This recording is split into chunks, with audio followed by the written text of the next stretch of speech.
CNN analyst says white South Africans should go back to Europe, indicates genocide is what establishes refugee status. This is actually an amazing clip. Let's play it. Okay.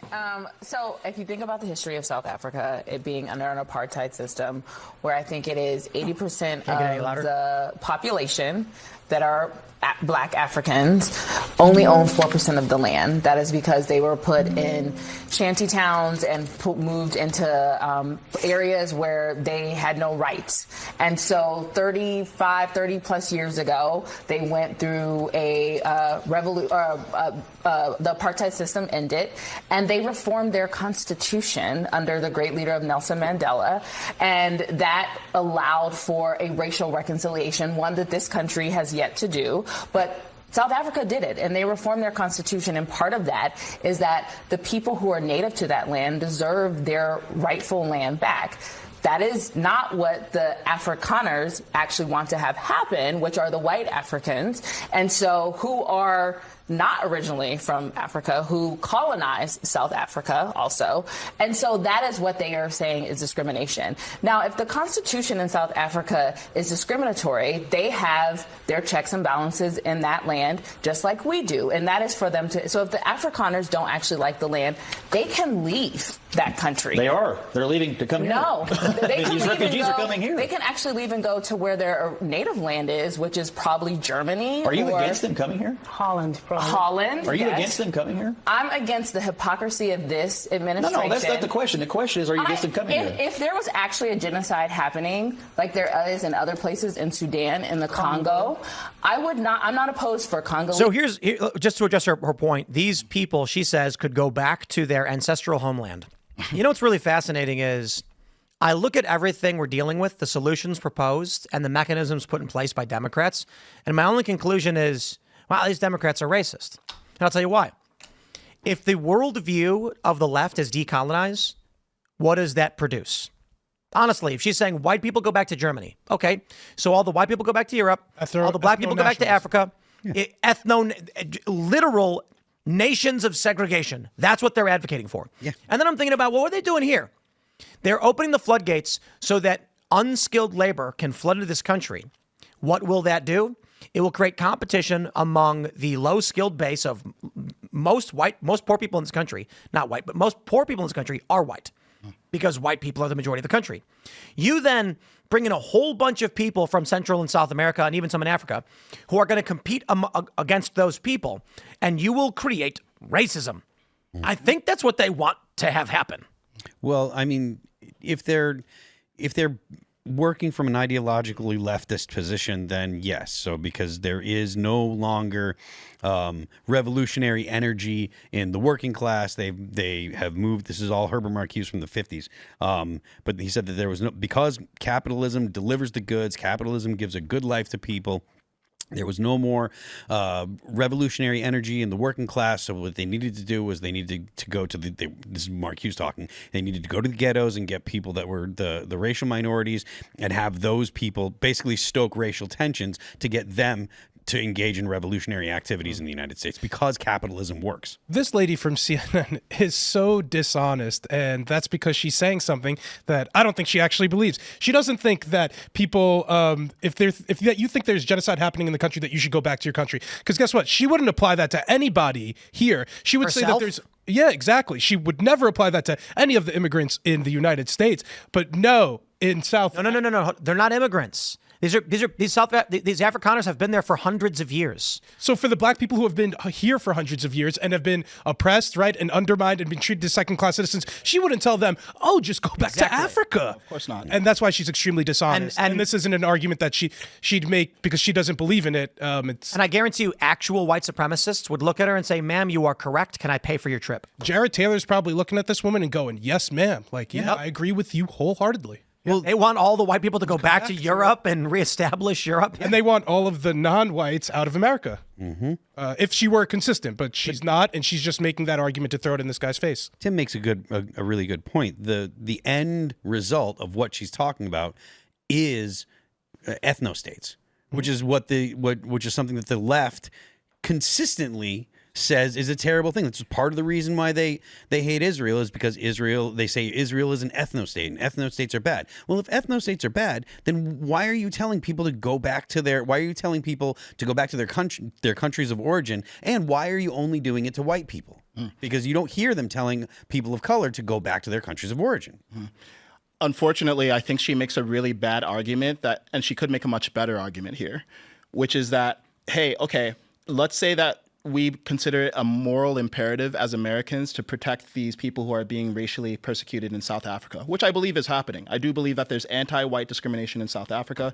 There's this video of the leader of the third most popular party in South Africa literally saying, kill all the Boers, which is that white farmers. video of them in that stadium. Yeah, so I don't know, obviously, the intimate details of what's going on in South Africa, but I take it at face value when they say that something is going on. Maybe not a white genocide, but something is going on. Obviously, these people left their land for a reason. Well, I think the argument, 4%. Let me just finish 1 second.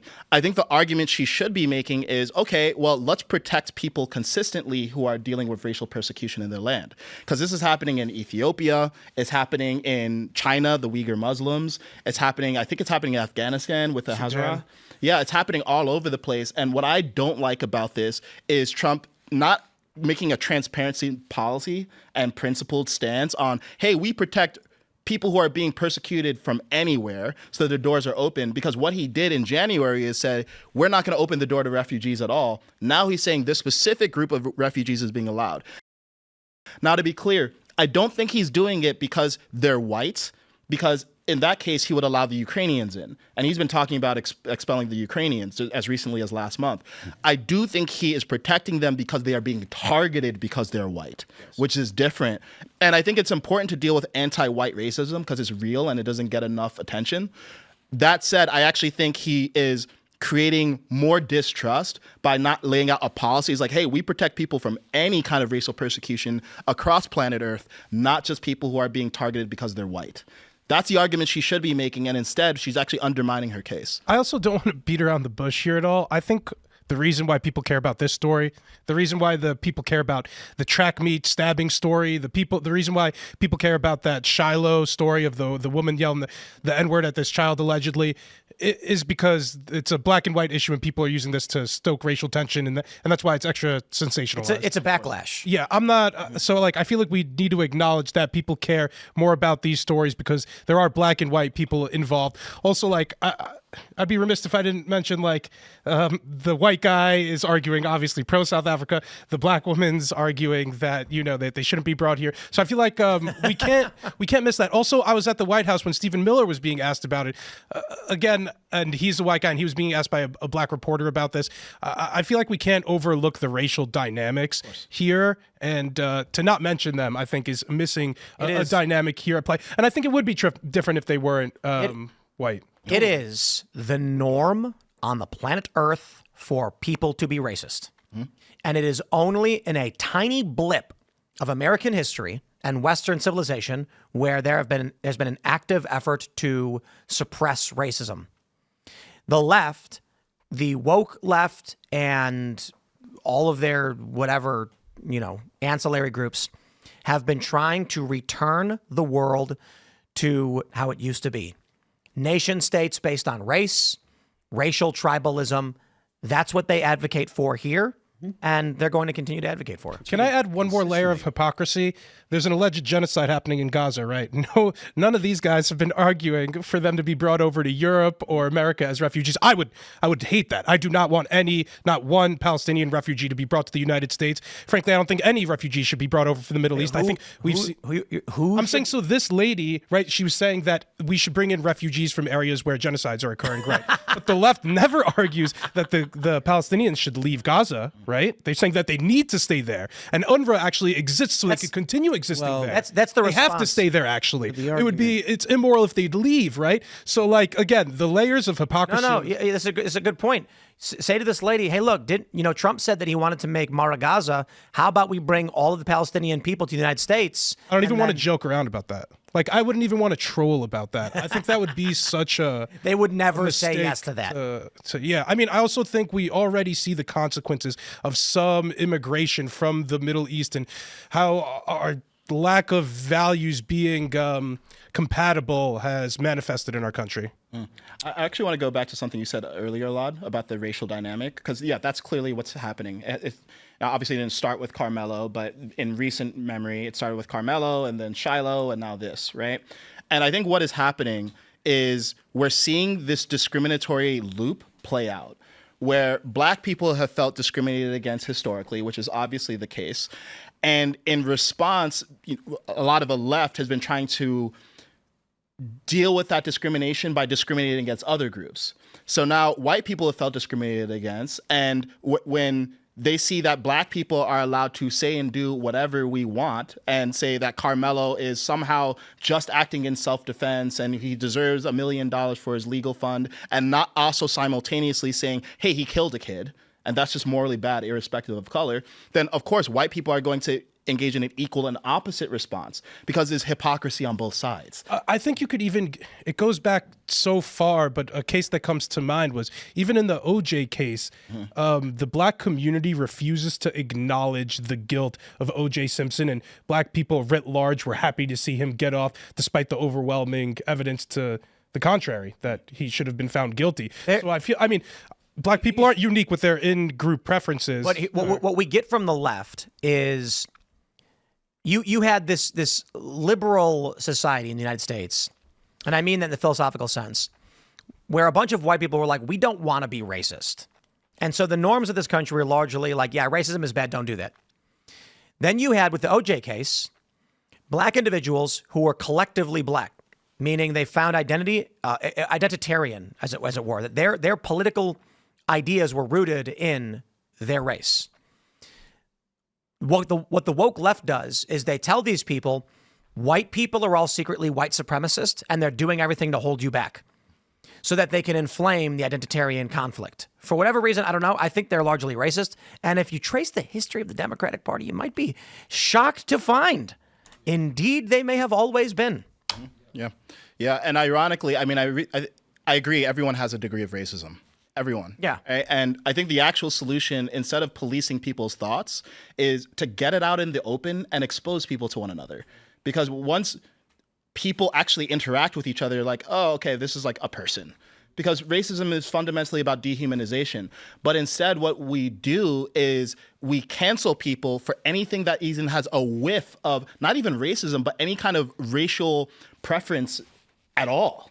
And I think that's ridiculous. Like, as you said, Black people have an in-group preference. White people have an in-group preference. Every group has an in-group preference. I'll say it. Jewish people have an in-group preference. Obviously, yeah. Obviously. It's okay to have a preference. It's okay to have a preference. It's not okay to dehumanize people on the other side of your preference. But let's make sure we have distinctions between the two, so we're not calling everything racism, because you can't actually spot racism when it's actually happening. The things I have heard Catholics say of Protestants, oh boy. Oh, yeah.